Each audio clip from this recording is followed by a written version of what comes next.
Good evening, everyone. Tonight's share is sponsored Leilui Nishmas Chana bas Mordchai. And if anyone wishes to sponsor a future share, you can talk to Ramesh over there. We're starting Perek Lamed today, which is on page Lamed Ches, opposite of page 74. We are still in the middle of the sugya, of the larger topic, which is mevat shenei. We're talking about a person who's experiencing a lack of enthusiasm and passion, excitement, love in the service of Hashem, for which the Alter Rebbe brought the advice given in the Zohar that a piece of wood, if it doesn't catch fire, so you chop it to little pieces. And if your body, if the fire of the neshama is not catching on in the body, then also mevachenle, then we have to destroy the ego.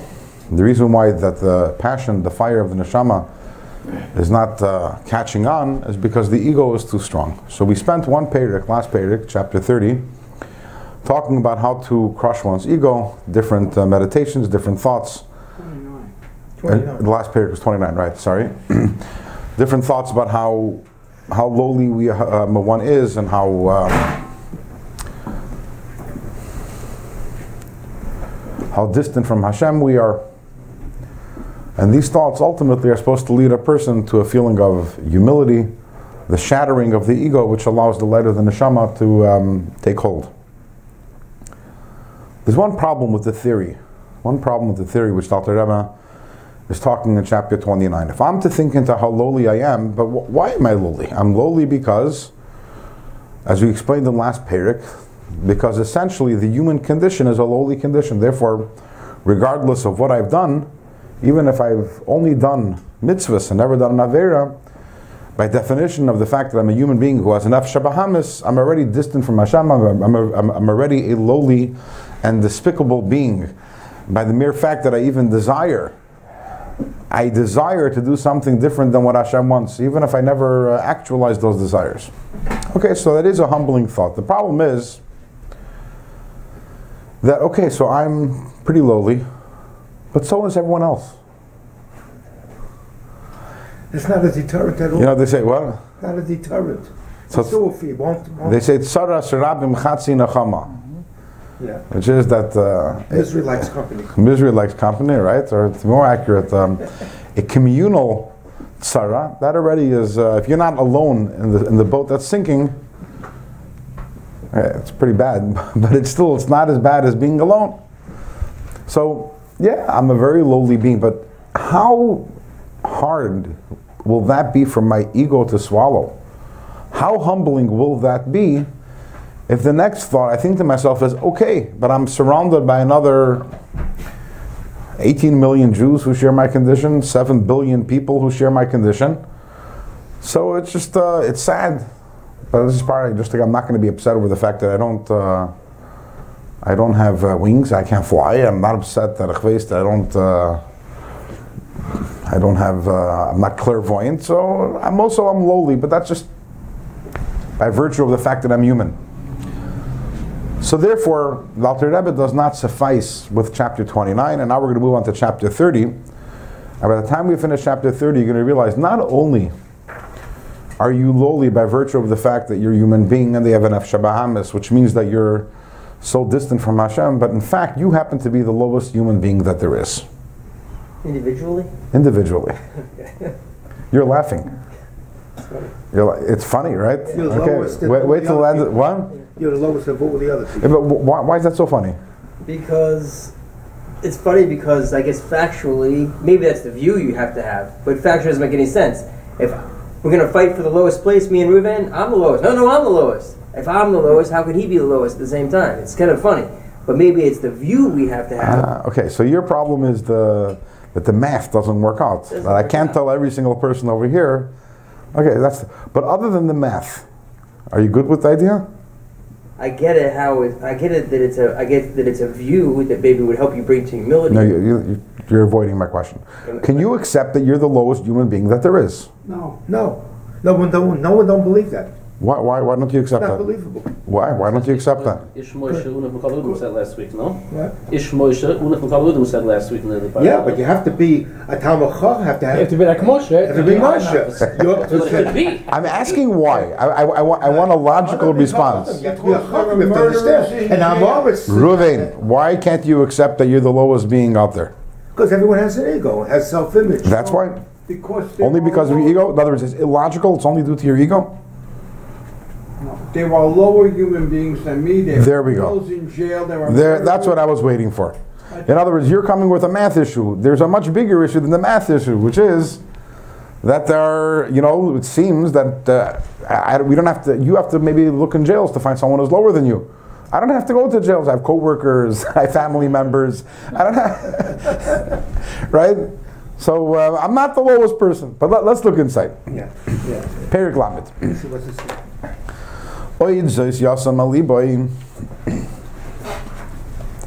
So, furthermore, in other words, in addition to that which we discussed in chapter 29, those thoughts the humbling thoughts we thought in chapter 29, there's something else that a person has to take to heart.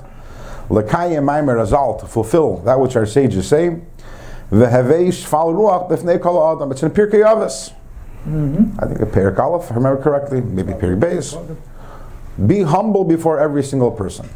So, what does that mean? We all here learned Pirkei Avos. Probably already learned it twice so far, if that's your meaning, at least once. Okay, some of us have already learned it twice, that Perik. Take the Perik Aleph or Perik Beis. What does it mean to be humble before every person? How did you understand? Now, you don't think that you're lower than every person. You made that very clear. I didn't say that. Okay, you were with the math. But Reuven, okay, you said that there are people who are lower than you. Oh, you You're fine. Rafal, you said that, right? So what does it mean to be humble before every person? How about the person who's lower than you? Why should you be humble before that person? You don't know what. Yeah, but you have to know why he's humble. That person could be an Oslof. Could be like he might do a nice. I think humble means understanding that in the eyes of Hashem, I really don't, I don't have high status, but doesn't mean humble as compared to another human being. But that's heavy shval ruach b'fnei kol adam. Literally means. That's what it means. It means that you should be humble before every single person. So most people, I'll give two assumptions that most people assume when they learn that in Pirkei Avos. Assumption number one is b'fnei kol adam, before all people. It means most people. It doesn't mean that despicable lowlife, that who's horrible, terrible, awful person who mistreats everyone, who is pashat. It means Torah ala rei to daber. Torah is talking about most people. I have to be humble before most people. That's number one. That's assumption number one. Assumption number two that most people make is, it doesn't mean that I have to consider myself lower than that person. It means that I have to put on an ear.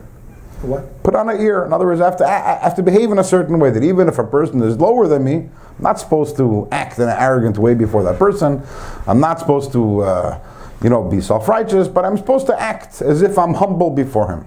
And if you have those two assumptions, then everything makes sense. First of all, it doesn't mean every person literally, and second of all, it doesn't mean that you're humble before the person, because humble before the person means that I consider myself shval ruach.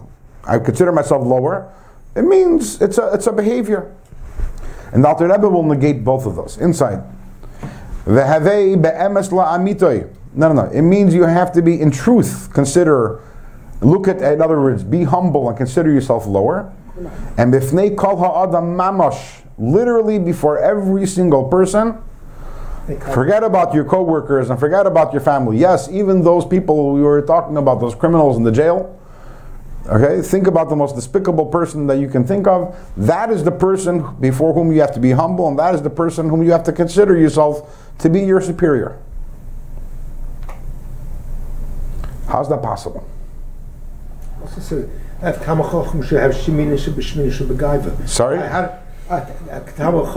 to have a shmina. You're bringing me a question from a Gemara. Yeah, but I wonder how that fits into. I'm not worried about questions from the Gemara. Maybe. What does that have to do with Reuven? What does that have to do with the Palatine? It's not asking Kasha. How can we shval for a governor? That there's Misha Bishminit. What does that have to do with the learning? I say, he said, "B'fnei kol adam." Good. That applies. It's the mission. The mission Pekiyavas you're asking. Reuven. You're asking Kashan Tanya. You're asking the mission. I'm asking over here. Yeah. How you reconcile that? The mission. You're asking the mission. Reuven, you learn Gemara, right? Some people learn Gemara with Rashi, and some people learn with Gemara with Rashi and Tosfos. The difference is that Rashi is explaining the Gemara. Tosfos is saying, but elsewhere it says otherwise. Here we deal with Rashi. We're not dealing with Tosfos, okay? But just for for your information, in the Gemara in Soita, right after it says that Talmid Chacham has to have a shminis shebeshminis, so comes along another Amayra of Nachman Bar Yitzchak and says, it says Chas v'Shalom lo minei v'lo miktsasi. I don't want nothing, none of it. I mean, Zutar is it small to you that which it says about someone's balgaiva that it's a teyavas Hashem. So even in the Gemara there's a machlokes, but that's really not. It's really not relevant, right? But it's not. It's mamish not relevant. Mamish not relevant. Can Yes. I say something? It's a hevesh fal ruach. I'm checking. By the time we finish the period, it won't be even a question, even if it was relevant. Sorry. Hevesh fal ruach b'fnei kol adam. Lowers yourself in front of everyone. I think when you lower yourself to a lower guy and he see that you come down and lower yourself, he can change himself. That's beautiful, but it's an act, and that's what the Alter Rebbe is negating. V'havei be'emes la'amitay. No, you're doing it Shem Shamayim. It doesn't make a difference your motivation. The fact is that it's not real. It's an act. So, like I said, most people when they learn it presume that that's what it means in Pirkei Avos, and that's what you're just confirming what I said. And the Alter Rebbe is going to say, I have a different understanding of this Mishnah. And my understanding is that literally whenever you bump into someone, you have to be humble. Why? Because you truly feel humble before that person. But how can we truly feel humble before every person? Yes? Because you don't know, I think I might have learned this already, but you don't know, first of all, you don't know the level according to the Nefesh Elokis, what they are, who they are, what they are, and you don't know their situation, what brought them to being where they are. Their tests, their body, their Nefesh Bahamias. You don't know what you don't know anything about them, but you just don't know. You don't know really what's up with another person. Can an act turn into a reality? Sorry? Why does an act have to remain an act forever? Can an act, by over and over again, a change in a behavioral pattern, an act turn into a reality? It could, but why would you want it to if it's not true? Because you want it to be true. You want it to be true that you're the lowest person. You want to be humble. Because you want it. It's like a form of repentance. Repentance. I know, but it's the words "I want it to be true" doesn't ring true. In other words, is it true or is it not true? I think ultimately it is true. Ultimately, it is true that you're. So it is. No. I didn't ask whether you have to be humble. Is it true that you are the lowest person in this world? No, that's not true. Okay, that's all. No, but by making believe you're the lowest person, at least you're changing. One step. One step. Yeah. You're changing. I hear, but again, this is all about behaviors and not about something which is real. And there are many different ways of understanding a Mishnah. I'm not saying that you're wrong, but we're gonna discuss it the way the Alter Rebbe understands it. I want to make one point. I'm going to ask a question which we're probably not going to answer today. We'll probably get to it next week, but I want to point it out, which is in the Mishnah in Pirkei Avos, we have a shval ruach b'fnei kol adam. There are two girsais. And I want you, if you're for a second, if you can turn. There are two versions in the Mishnah.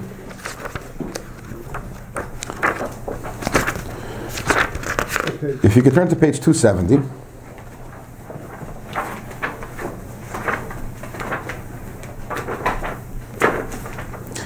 Third line from the top of the page. So the Alter Rebbe quotes that Maimer Chazal again. From the top?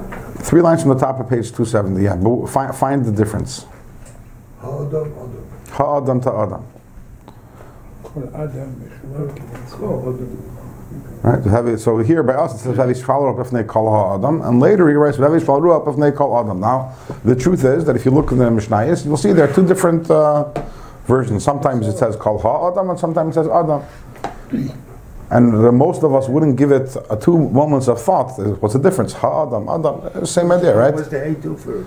What does the hay do for it? The hey, are you deep? Anyways, as we'll go on, I'm pointing this out now because later, as we go on the Perek, we have a better understanding. In this Perek, we'll understand how precise and exact the Alter Rebbe is, and why over here he uses with a hay, and over there he uses without a hay. Yeah. In general, I think we talked about this, how the Bechlal, the Sfarim of Chassidus, from all the various Rabbeim, and even from the Alter Rebbe himself, his other Sfarim, the Kutei Torah. So we're not so medayik.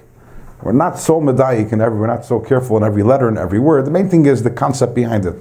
Whereas there's a Kabbalah and a Messiah by Chassidim that with Tanya is called the Torah Shebeksav of Chassidus. And every single letter is precise, and Alter Rebbe carefully considered every letter. And there are many instances where amazing chidushim come out from a change of a word, a change of letter. We usually don't dwell on that, but this is one thing which we will get back to Mir Hashem at a later point. Again, probably next week.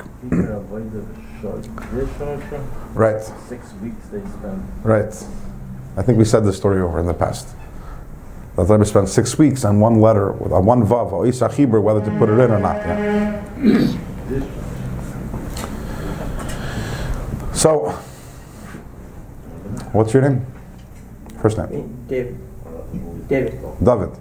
Okay, so you were on the right track, and you probably did learn it. V'hainu al pi ma'amer Hazal. Again, we're back on page Lamed Ches, 4 lines from the top of the Perek. How is it possible to be humble before every person?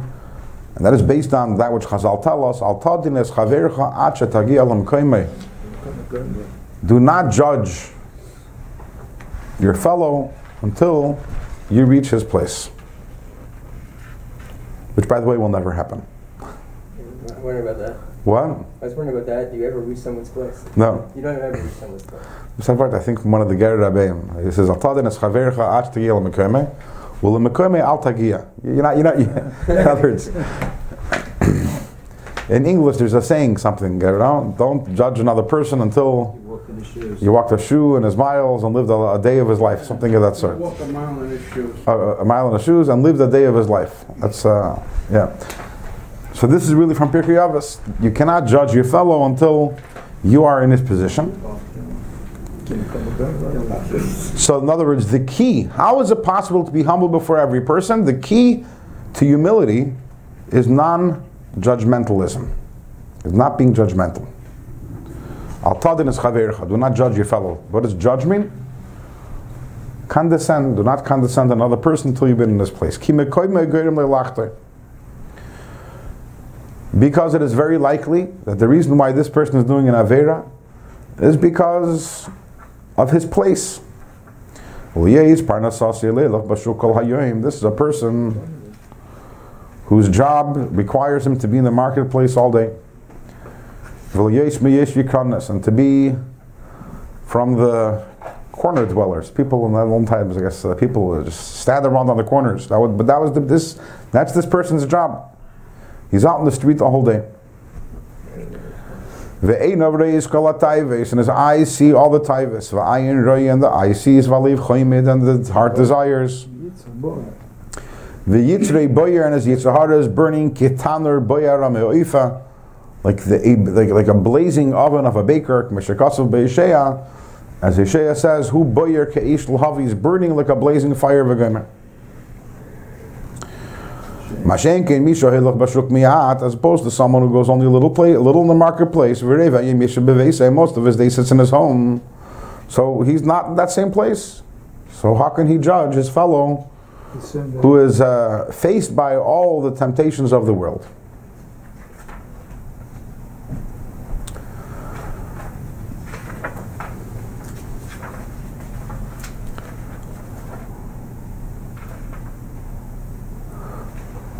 So, let's say that I were to tell you that last night came home from work late, 10 o'clock at night, exhausted after a full day, and stress going on. Came home, and my kids were still up, and I was a little short with them. I was angry. I even screamed at them a little. It wasn't their fault. It was my fault. In other words, I was tired, hungry, stressed out. What do you guys think of me? I shouldn't have done it. But did I just lose a lot of esteem in your eyes? No? Huh? Yeah, probably. You did? Maybe, I don't know. What do you mean maybe you don't know? You're depersonalizing. I'm saying, I don't want you go home. You go home with you take a ride with me every after the shir, right? So imagine I'm in the car and I told you, Ruven, last night I had a difficult day, came home and I was a little short with my kids, a little angry at them. Wasn't their fault. I should do a better job at that. You'd be Melamed Schus, but sure. Now what if I told you the last night, it was 10:30 at night. I feel a little awkward with the camera on this, but especially you'd say with the way they cut out words. So last night, it was 10:30 at night, and I was a long day at work, and I was stressed out and tired and hungry. I just gave in to my Yitzhahara, and I went to McDonald's, and I had a burger, a cheeseburger. Did I just lose esteem in your eyes? No. The fall is still fine with that. You done? What's the Dam L'Kav Schus? By the way, you notice Dam L'Kav Schus did not enter, it was not part of the vocabulary. And I'll explain to you why. Because Dam L'Kav Schus, one second. Dam L'Kav Schus is not what Alter Rebbe is talking about. Dam L'Kav Schus means that if I encounter a certain situation, and it seems to me, there seems to have been something wrong, an impropriety that occurred, so the first thought that I have to have is, I'm not seeing the whole story. In other words, you see a person driving on Shabbos, so what's the first thought that's supposed to be in your head? You forgot Shabbos. What's all Rescue mission. That's all, right. That's all. How many times is it that we jump to conclusions, right?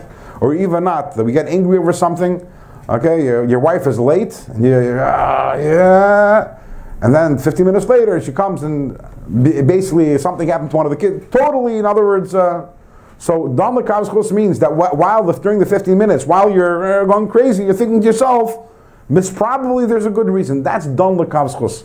That's not Al-Tadin Chaver Chastagil Mekame.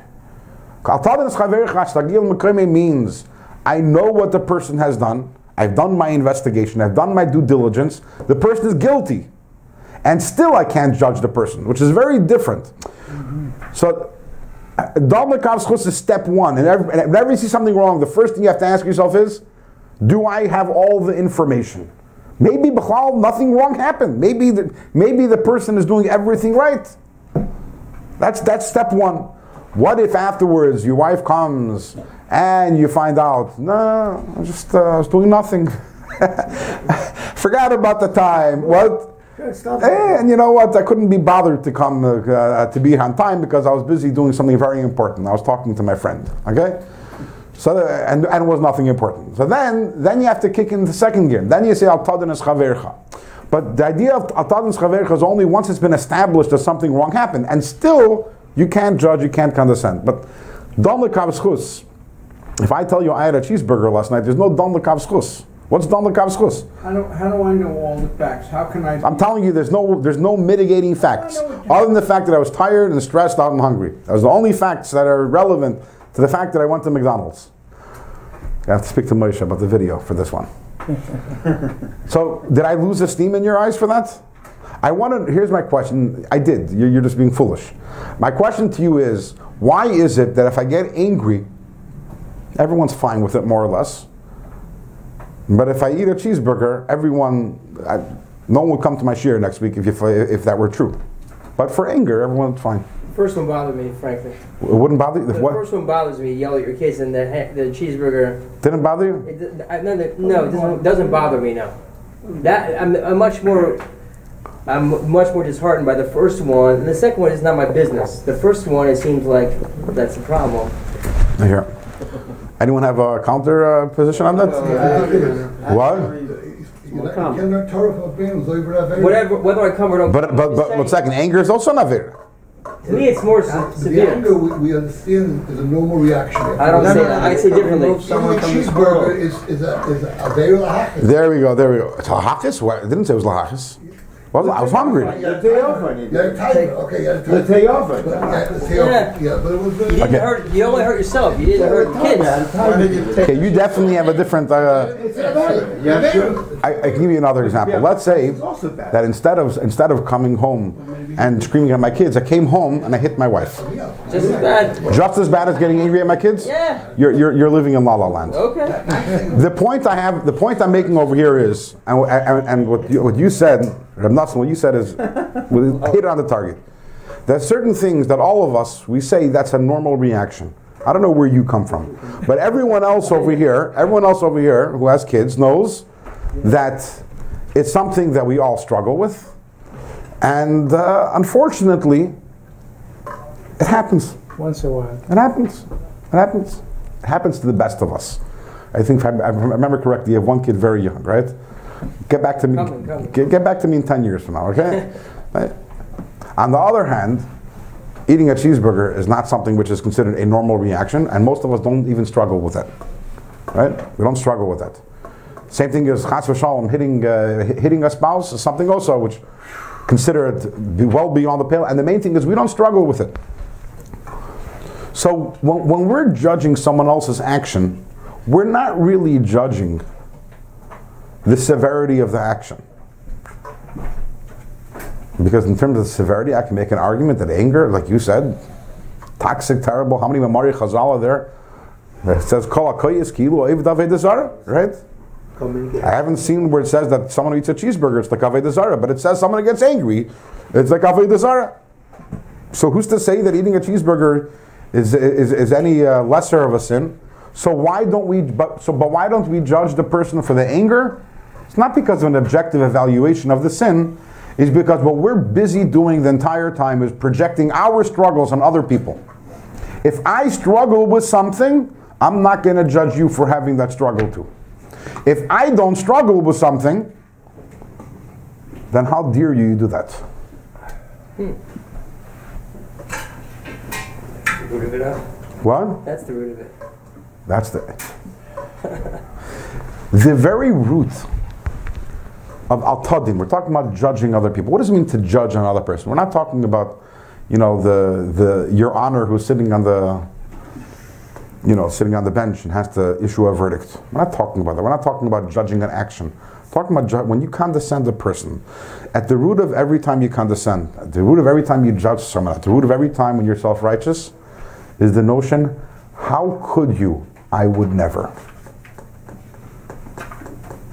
That's what makes you lower than me, because you did that and I could never do that.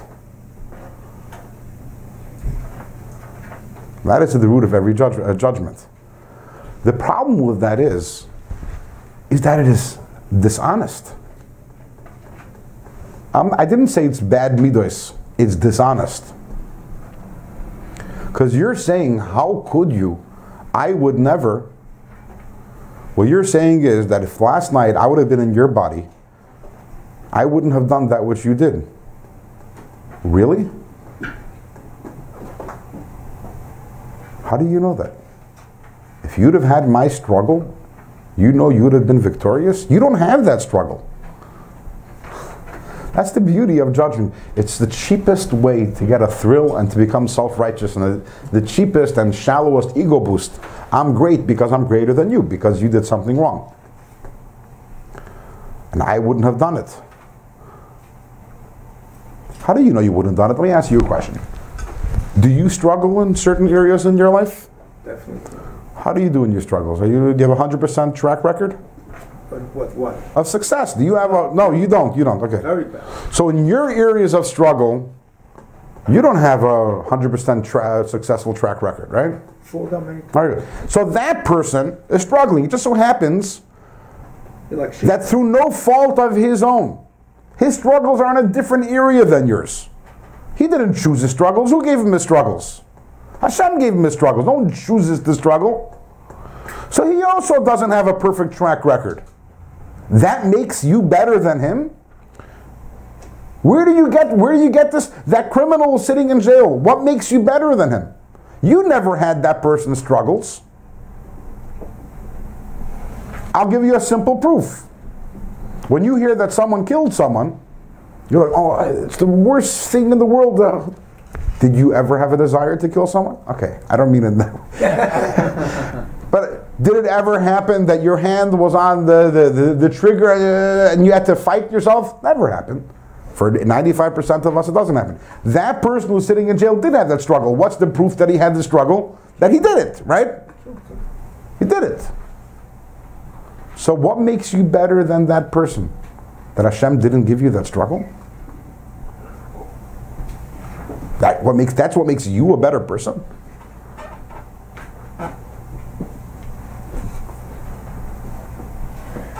So what we have over here is that judging another person, it's not bad midas. Most people, when they talk about being non-judgmental, why shouldn't I judge another person? Because I have to have Avos Yisrael, and because I have to have midas toivos and all these things. No. You can't judge another person is because it's one of the biggest forms of dishonesty that there is. Objectively speaking, what makes you a better person than that person? You're judging the person's actions. You can't judge a person by his actions. You have to judge a person by his struggles.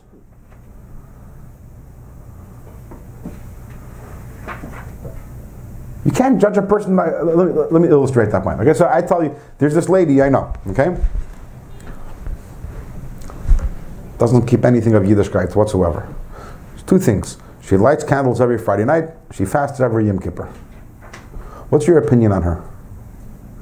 It's a good beginning. Very high Madrega. Very high mad. Because take a look what she did on that Yom Kippur and on every Shabbos. Wait, you're laughing. Totally out of character for her. It's probably a great sacrifice that she's doing those. Rafal, Well, I have one question for you. And I'm sorry, I'm going to be a little...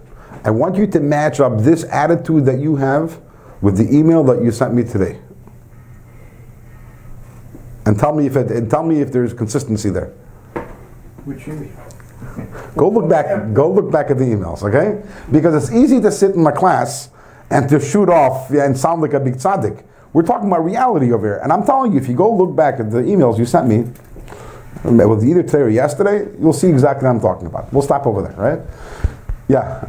it may be that Rafal's response is completely consistent with what you said earlier, that the way we judge someone else is in line with our whether we would do it or not do it, and where we are holding. That's what you said earlier. You said that you're going to judge them in the area that for yourself you say you would never go there, and they went there, so then they're horrible people. But in the areas where, right? That's what you said earlier. Right. So it could be that, like my response earlier, everyone's response earlier is consistent with that. Maybe, as about tshuva, for example, if someone's about tshuva, so then the idea that the person lights Shabbos candles every Shabbos. Here we go. And everybody in your family member, no one lights Shabbos. So that's a high. So that's amazing. Well, it's coming from there. That's why he says it's a high level, because very good. But what if it's the other way around? What if it's not about tshuva? What if it's a girl who started out as totally from, and she's regressed to the point that's all she does? At least she does that. For her, that she's I get that you're being a believer about this tonight. I get that. But my point is that you have two people who are doing the exact same thing. One of them, however, you laud to heaven. And one of them, you say, Nabach, yeah, I'm happy she's still doing that, but that's considered to be a big failure, as opposed to the first one that's a big accomplishment. My point is, you can't judge a people by actions. It's not actions. That's what is this person's struggle? What is this person's struggle? What is this person's background? What is this person's background? And whenever we make a judgment based on a behavior, where's that coming from? The person is struggling. Can you relate to that person's struggles? Or instead, what we're busy doing, like I said, we're projecting ourselves on others. Sorry? That's what we do. That's what we're doing. Yeah. What here's everyone's comments fit that. And I'll say something else. Everyone over here struggles in a certain area, which is very, very silly. We're embarrassed to admit that we struggle in that area. Like the proverbial not being able to throw the socks into the hamper, I mean something silly. We're embarrassed because why can't I throw the stupid sock into the hamper? Right? and it annoys our spouses, that small little thing. And we wish that we can just get it over because it's not a big deal. Everyone here, I think, knows what I'm talking about. And it's not the same thing by no two people here around the table. If it was, then we'd be able to sit and laugh about it. But the problem is that it's something, this is unique to me and that's unique to you.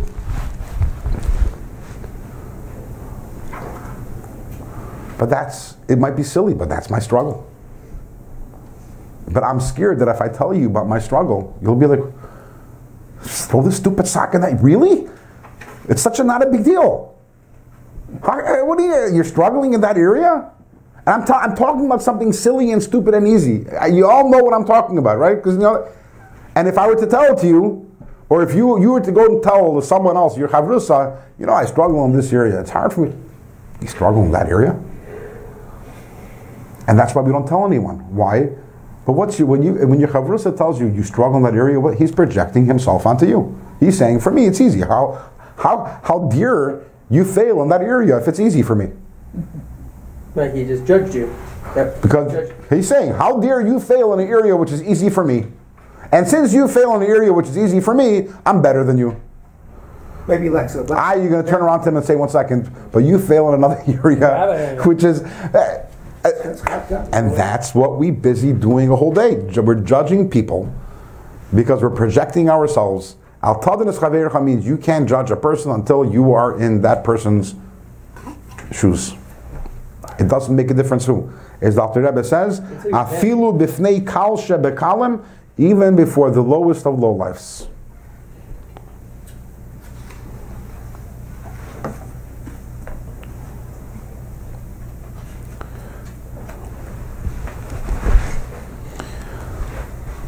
So step number 1 is, Dr. Rebbe says and Al-Tadinus Chaveircha is, you don't share that person's circumstances. That person works in a place which exposes him to temptations which you are not exposed to. So you could sit there and be self-righteous and say, well, I wouldn't. But you don't know that. You don't know that. You don't know that at all. But there's something else. Let's go further inside. Bottom line. And what if Taka you? What if you're his co-worker? Actually, before we go further, take one more thing. When you say I don't know a person's circumstances, it just doesn't just mean present circumstances. It doesn't mean where the person's working today. You have to take into account the person's circumstances from the day the person was born. Family. Because the present, the past is alive and well within the present. Your past is, defines who you are. Your childhood and the parent, the way your parents parented you. And yes, all parents mess up, so every one of us, parents not only get angry, they do other things also. Make other chinuch mistakes also. As long as they don't get angry. As long as they don't get angry, right? As long as they don't hit the kid, that's the...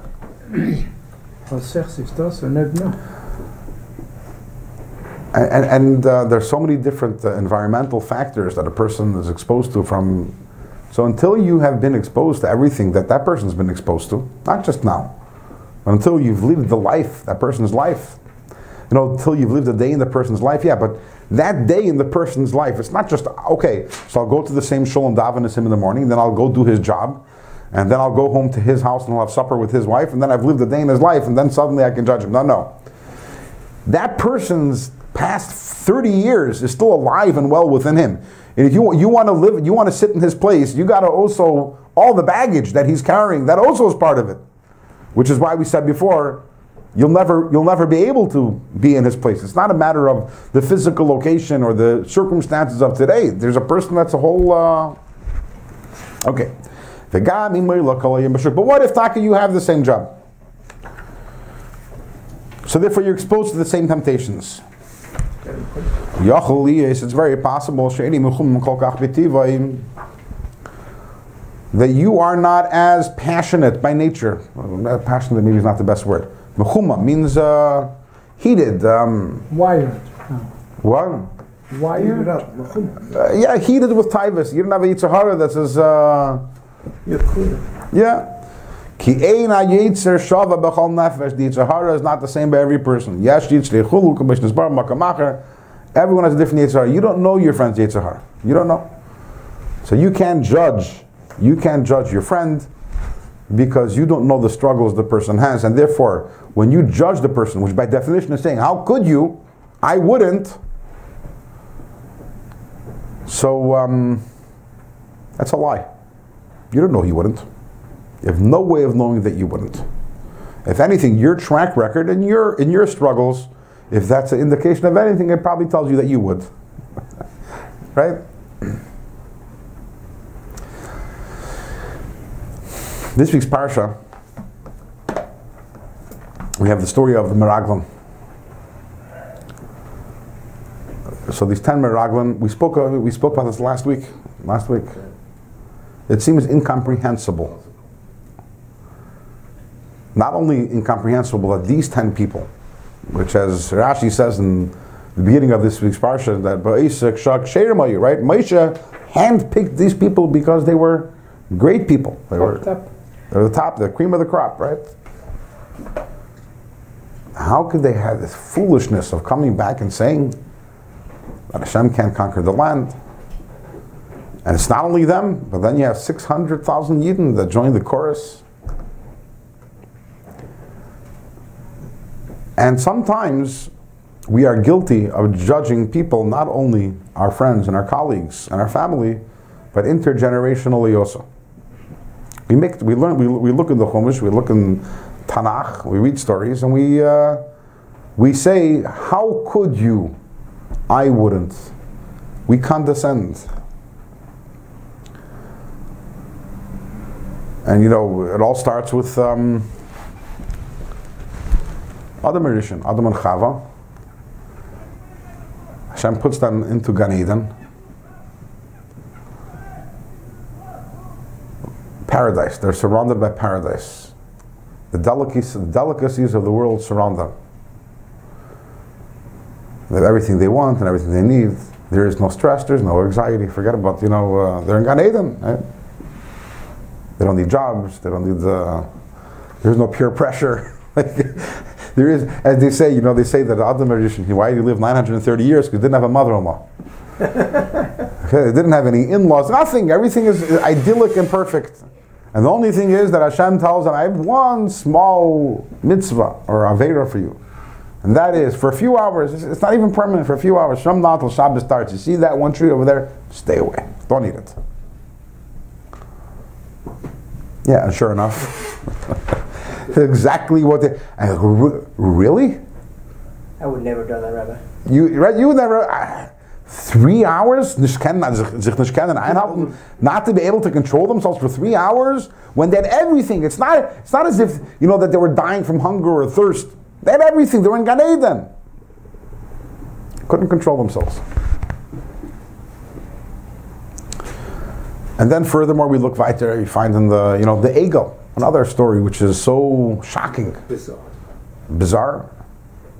The people seem to be so weak-minded, so fickle, so not able to control themselves, right? I would never make an Egel. Would you? Anyone here would ever make? Would you guys? Had you been there 40 days after Mount Torah, anyone here by raise of hands, anyone would have been part of the people who made the Egel? No way, right? The only ones who honestly can say no way are the ladies who are downstairs, right? They were the ones who. You never know. What? You never know. You don't know what. You don't know what the circumstances like. But the problem with that is,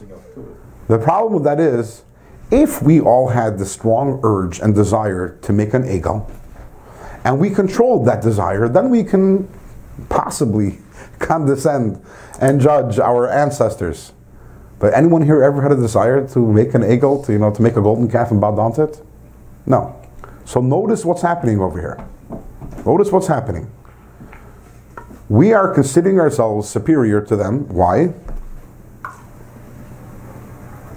Because they struggle in an area which we don't struggle. How dare they do an Aveira when for me it's easy not to do that Aveira. Now, do we have an Egel? Of course we have our Egel. What is our Egel? Money. The Yidden then didn't care about money because they were spiritual people. They had a different sorts of desires that we can't even begin to relate to, spiritual, Avodah Zarah desires. I can imagine them looking at us and saying, money? You're into money? How could you? What's money?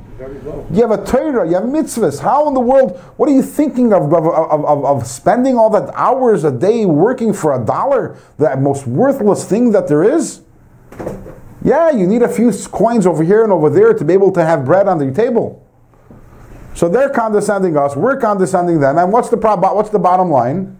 Is that everyone is choosing to judge another person for failing in the area which for them is easy.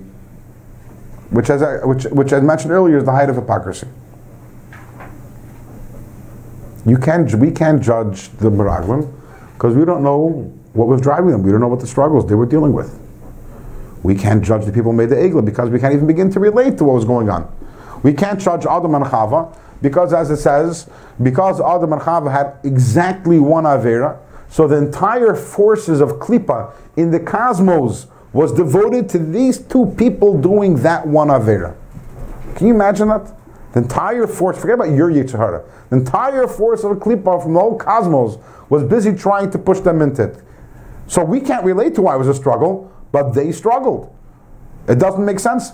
How many things that we do don't make sense, and we struggle with them, even though it doesn't make sense?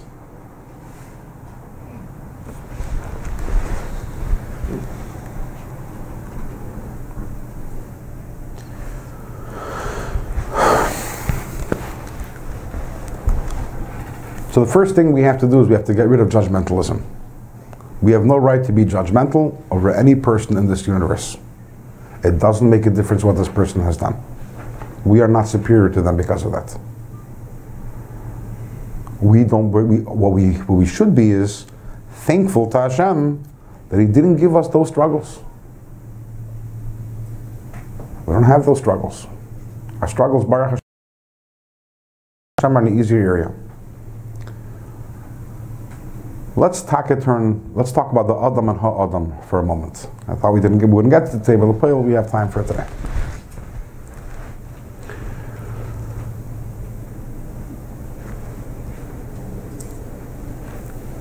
Let's turn back to page 270.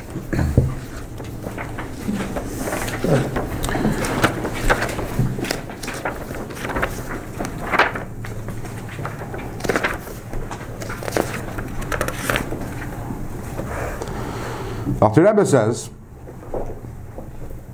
2 lines from the top. 2 lines from the top of page 270. Yeah. We have to believe Emunah Shlema. B'mitzvahs Chazal, v'hevi shval ruach b'fnei kol adam b'chlal. You have to believe fully in the instruction of our sages that we have to be humble before every person. Ki yatziva milsa, because the matter is established v'sakin piskama, and the idea is grounded. Shekol echad mesukan mechaverei, that every single person is misukan, is fixed from his fellow, meaning to say that Klal Yisrael, all Yidden, we are one large body. So every single one of us needs every single other one of us. I need you. I'm not complete. I'm not misukan. I'm not complete without you. Does the brain go and is busy elevating itself over the foot, over the toe? Well, one can say the brain serves a higher function, a greater function than the toe, but at the end of the day, it's one body, and without the toe, the brain also is incomplete. If I have that attitude towards all my fellows, then I'm humble before everyone because I realize that I need that other person. We're all one being, so I can't be arrogant and condescend towards another person. Part of the puzzles. We're all part of the puzzles. So that is So that is one reason why we say that v'hevi shval ruach b'fnei kol adam. That's not the reason the Alter Rebbe is saying over here in this page, though, right? Here the Alter Rebbe is saying why he's supposed to be humble for every person. Here the Alter Rebbe is giving that's more, over there the Alter Rebbe is giving more of a spiritual reason, a Kabbalistical reason. Over here, Alter Rebbe is being very pragmatic. We can't judge another person because every person has their struggles. And I can't, as long as I don't have your struggles, I can't say that I'd be any better off than you were. What is one practical difference between whether the reason why I'm shval ruach b'fnei kol adam, the reason why I'm humble for every person, is because of the reason Alter Rebbe discusses here in our chapter, or the reason Alter Rebbe talks about over there? What would be a practical, what we call in Gemara, a nafkamina? Very good. Yidin are going. That if the reason why I have to be humble before every person is because kol echad mesukan b'chaverei, because we all complete one another, that only applies to my fellow Jew. Because as much as I can love and respect a non-Jew, but this idea that a koim mashlema, that we're all one being, that applies only to Klal Yisrael. On the other hand, if the reason is because I have to be humble for every person because I don't know their struggles, that applies even to a goy. Because logically there is no difference. Meaning to say, I know this is very foreign to our consciousness, but when you walk in the street and you see those 3-4 teenage thugs walking down the street with tattoos all over and with their pants down to their knees, with the baggy pants, and they're busy, they're smoking drugs and they're cursing, and you quickly cross the street, right? And you look at the lowest of the low, right? Are you better than them? Are you greater than them? Did you grow up in the inner city house that they grew up in? Housing. In the ghetto. Without a family? Probably, in other words, right? Well, what is it in the ghetto, where they were exposed to violence and drugs and everything from the time they were 6 years old? If you would have been in that setting, you'd be any better off? Worse. No. Maybe worse. Maybe it would be. Why can't A yid has an neshama, so that's ata v'chatanu. You have to, and that's thinking the Eibishter. It's not something you could take credit for. Then it could have when we. Beside ata v'chatanu, you could look at the most successful goy businessman and say the same thing. I'm talking about the specific feeling you get when you look at a lowlife, and there is that judgment we pass on them. Ugh, look at them. How could they? Why would they do that to themselves? And why would they smoke? And ke'ilu, as if you wouldn't do it. How do you know? How do you know that? Is it relevant that it's Adam, Atem, Kurim, Adam? Very good. That's the Nekuda. B'chal, we say that Adam, the Gemara tells us that Atem, Kriyim, Adam. That whenever it says the word Adam, it's a reference to Yidden. Atem, Kriyim, Adam, Ve'ein, Ve'ivdik, Echavim, Kriyim, Adam. However, the word Ha-Adam, Tosfos says, escaping me at the moment, which Masechta, but Tosfos says that the word Ha-Adam refers to Yidden and Goyim. So over here in our Perik, the Alter Rebbe says, Ha-Adam, because the logic that he's employing over here refers also to Goyim. Later on, where the logic where the Alter Rebbe employs in Mesukim Mechaveri applies only to Yidden, so there the Alter Rebbe Taki writes Adam. So that that hey, which no, it's precise here Ha-Adam, because here this logic applies to every single Yid, to every single human being.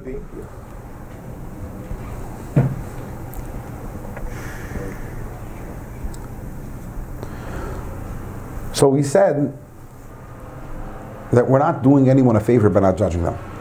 We're just being honest. But the truth is that being non-judgmental is the best gift that we can give ourselves. It's the most amazing gift. And it's not easy. It takes conditioning. It takes, I know for me in my life it's been a journey in this area, trying to apply Perek Lamed, but a journey means, making movement, Baruch Hashem. It enhances everything. It enhances your relationships. It enhances your interactions. And it opens you up to be able to actually to be there for other people.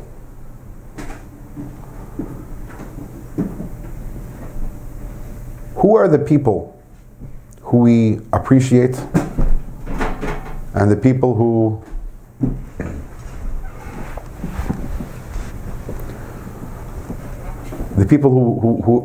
who have the biggest impact on us. I don't mean a big person, a big rabbi who, you've read his, his Torah. I'm talking about in a personal way. The ones who have the biggest impact on us are the people who don't judge us. The people who we feel safe. We can talk about what's going on. We can be honest. And they don't look down at us. They realize that life is a struggle, and everyone struggles. And almost everyone at times fails.